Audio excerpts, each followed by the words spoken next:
Welcome to how to use the board. So basically, this is one of the things that intimidate people the most, as it has the most buttons and things like that.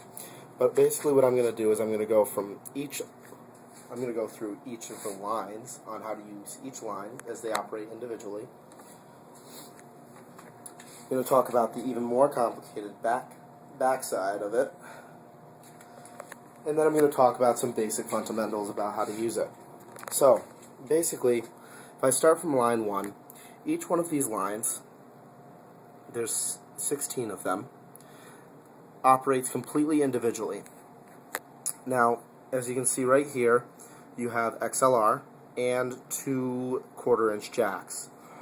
Those are the main inputs that you can use, and pretty much common. You can use any sort of converter to get it to work in XLR or 1/4-inch.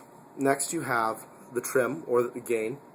Basically that adjusts the volume. So if you're using, well, it doesn't really adjust the volume, it adjusts the power to the line. So basically if you're using a microphone, you might need to turn the trim up to get the audio to come up to the same level as say, music. These blue knobs here are a 4-channel EQ. This equalizer allows you to modify the sound so that if it's really bass intensive and you don't want it to be, you can turn down the bass. It's split up into 3 different sections, low, mid, and high, and then they have frequency here.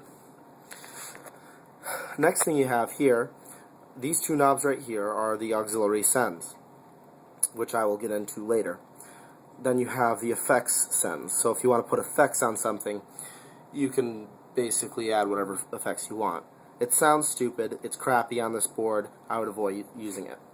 Next you have the pan, which is essentially the balance. So if you want to just go left, you can make it go left or right. You're not really going to use that very much. The next thing we have here is the mute button. You also have the solo line, which you never ever want to use. And then you have grouping systems right here. You're also probably not going to use that. You usually use that when you have a large amount of speakers. As you can see, we don't really have that many speakers. Finally, you have the line volume. You can turn it all the way up, all the way down, everything like that. And you also have the clipping here. So if you turn it up way too high, you're going to get this red clipping sound, or clipping light flashing. Another situation where that might happen, where you get the red flash, is when you're using a guitar without a DI box. Basically, whenever you use a guitar, you're always going to want to use a DI box, as well as if you use like a keyboard or anything like that. Most of the time, though, you're not going to need it, as you're probably just going to be DJing in the rotunda. All these other lines are the same exact way. The only ones that are different are 13 and 14 and 15 and 16, which don't have the XLR inputs. Again, you're probably not going to use that much. Next thing we have are the 2 headphone jacks, so you can plug your headphones in. You're going to need to use 1/4-inch, or you're going to need to get a converter. In order to control your headphones, you're going to want to use this knob right here, which allows you to turn the audio up and down on the headphones alone. Finally, we come down here. We have the master volume right here. Basically, you're going to want to turn everything, all your audio high up here, and then use this to control the audio of the speakers.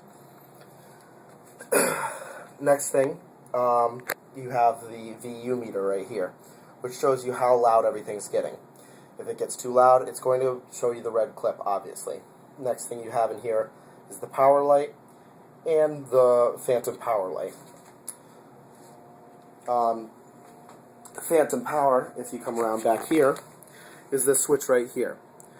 If you have an unpowered microphone, basically all of our microphones with the exception of the wireless one, you're going to want to turn on phantom power.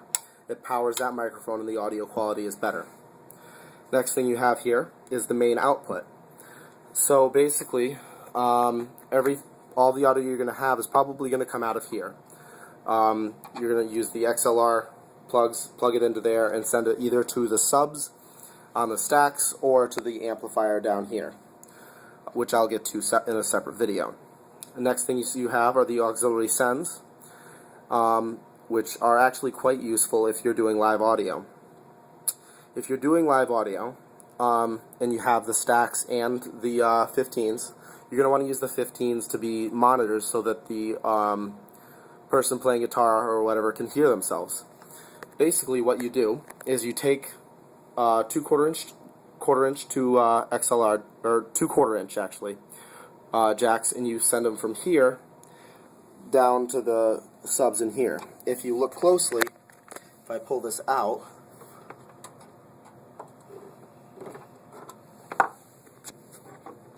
a 1/4-inch jack can fit right in the middle right there. And then you can plug them into your 15s, which you have right here.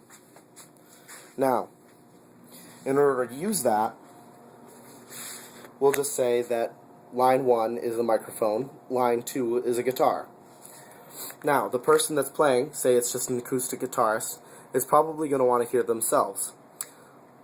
The way that they would hear themselves through those auxiliary sends in the back here is to turn up the auxiliary send on these knobs here. It's like a completely separate level for those lines.